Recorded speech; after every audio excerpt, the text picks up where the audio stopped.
Tanggal 8 Desember 1809, lahirlah seorang putra dari keluarga Nicolaas Rutten, seorang pengusaha minuman bir di Maastricht.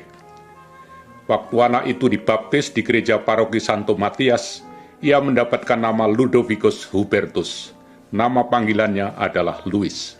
Putra ini adalah anak ke-8 dari keluarga Rutten.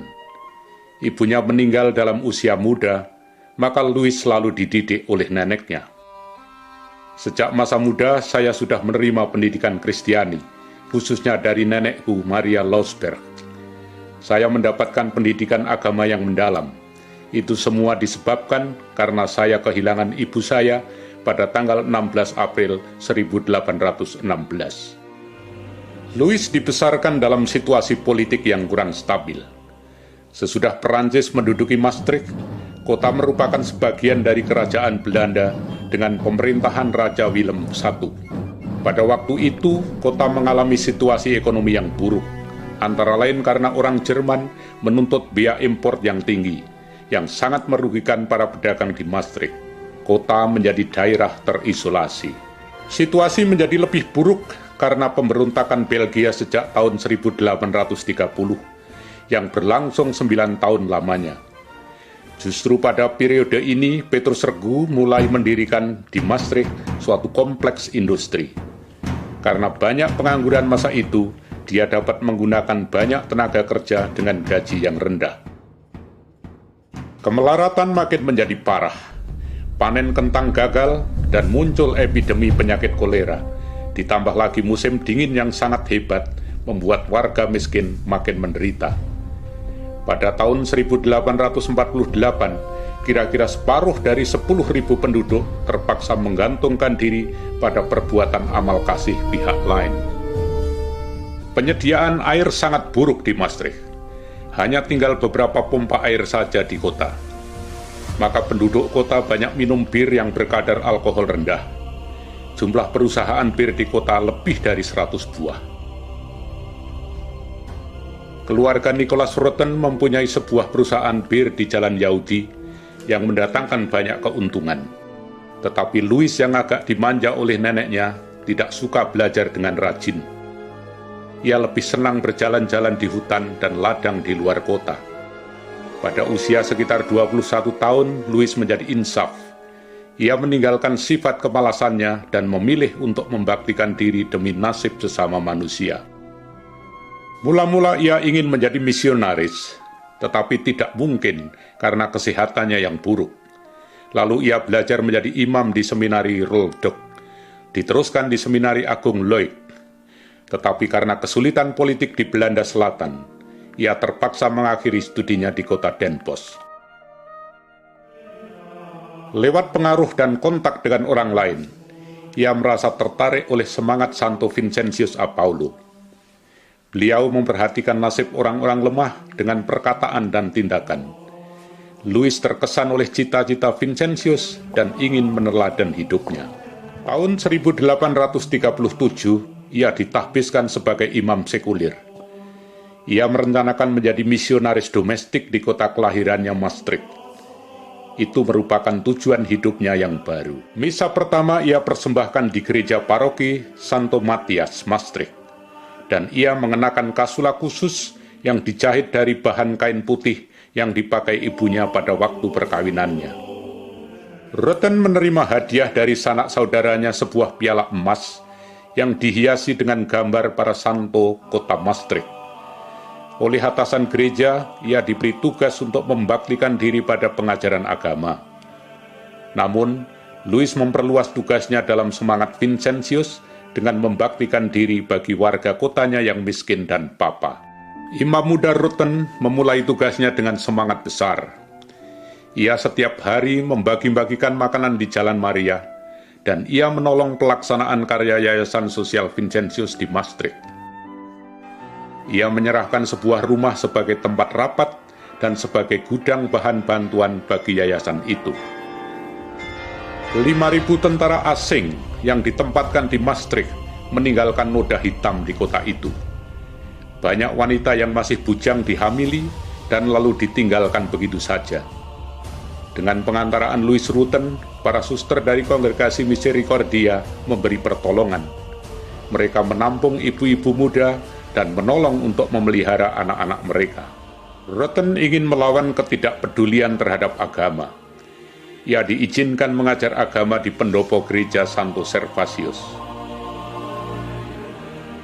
Minat dan jumlah murid sedemikian besar, maka ia perlu dibantu 2 orang lagi. Kemudian diberikan suatu ruangan yang lebih besar dekat gereja, yang dapat menampung 200 anak. Ia juga mengurusi sekolah malam bagi buruh-buruh muda, yang kemudian diserahkannya kepada seorang guru yang berijazah, dan ia membayar gajinya 200 franc setahun. Waktu itu pemerintah kota Maastricht melarang orang-orang awam untuk memulai pendidikan di sekolah dasar. Oleh sebab itu, Louis Rutten membuka 2 sekolah taman kanak-kanak yang dalam waktu singkat dikunjungi oleh 180 anak. Dengan demikian, ia membangun suatu rangkaian karya sosial. Tetapi selalu dialaminya bahwa ia sendiri tidak mampu mengurus semuanya seorang diri. Kesehatannya yang buruk dan ia juga tanpa pengalaman sebagai pendidik. Selama retretnya, ia merenungkan perkembangan tugasnya yang dianggapnya begitu penting. Gagasan-gagasannya dicatatnya dalam apa yang disebut proyek atau suatu rencana kerja. Rencana pikiran saya adalah membuat suatu persekutuan untuk anggota yang tidak menikah, yang saat ini belum diberi nama. Tetapi kemudian hari mungkin akan disebut para bruder cinta kasih, para bruder miskin, para bruder Vincentius Apaulo, atau sejenis itu. Tujuan mereka adalah untuk mengajarkan agama Kristiani kepada kaum miskin diri. Lewat kontaknya dengan Pastor Schweisen di Tilburg, ia diperkenalkan dengan seorang pemuda bernama Jacobus Huken. Februari 1840, Louis Rutten mengantarkan Huken bersama calon kedua ke kota Sint-Truiden di Belgia untuk dapat mengikuti pendidikan menjadi bruder. Rutten yang lagi bersemangat merasa terdesak untuk dengan segera memulai karya pengajaran dan pendidikan. Sebab itu pada bulan Oktober, ia panggil 2 calon itu kembali ke Maastricht, di mana mereka diperkenalkan dengan beberapa calon lain. Sementara itu, Louis berhasil untuk memperoleh dari ayahnya suatu perumahan bagi para pemuda itu. Itulah rumah di Jalan Bogarden yang diberi nama In the Rode Leeuw, atau Dalam Singa Merah. Para pemuda harus mendiami tingkat bawah rumah itu, dan di loteng mereka pakai untuk tempat tidur. Perlengkapan ini sangat terbatas. Huken sendiri pernah mencatat sebagai berikut. Kita mempergunakan 2 bilik yang kecil, yang bergantian dipakai sebagai dapur, ruang makan, kamar rekreasi, dan kapel. Pada tingkat atas, di bawah atap rendah dan miring, terdapat tempat tidur dengan tirai tua. Sungguh keadaan hina dan miskin, hampir tidak dapat dibayangkan.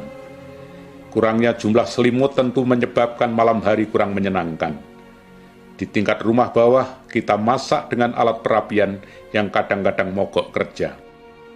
Andai kata kami mengetahui situasi sulit itu sebelumnya, mungkin kami tidak pernah memulai usaha kami ini. Tanpa perlindungan khusus dari Bunda Maria yang tak bernoda, kongregasi pasti sudah mati sejak saat kelahirannya. Para pemuda mengucapkan kaul profesi mereka, dan Jacobus Huken memilih nama Bruder Bernardus. Sementara itu, karya mengalami perkembangan yang pesat. Raja Willem II mengoper pemerintahan, dan beliau pada tahun 1843 mengizinkan pihak swasta juga untuk mendirikan persekolahan. Tahun itu juga, beberapa bruder sudah berangkat ke Den Bosch untuk memimpin rumah piatu. Tahun 1845 dimulai tugas pada lembaga tunarungu di Saint Michael Gestel. Rumah komunitas pertama di Jalan Bogarden sudah menjadi terlalu sempit untuk para bruder. Dengan bantuan finansial keluarga Rutten, dapat didiami beberapa perumahan di Taman Kapusen. Kemudian dibangun sebuah kapel juga. Di dinding depan kapel dipasang patung Maria dan Vincentius Apaulo. Seperti lazimnya untuk semua biarawan, maka persekutuan bruder yang baru didirikan perlu hidup menurut peraturan biara yang harus berkualitas tinggi. Semula, mereka memakai peraturan sementara yang berasal dari bruder-bruder Caritas di Belgia. Bruder Bernardus menulis buku peraturan baru yang tahun 1848 dikirim ke Roma untuk disetujui. Sejak saat itu, kongregasi Bruder Efese berstatus kongregasi kepausan.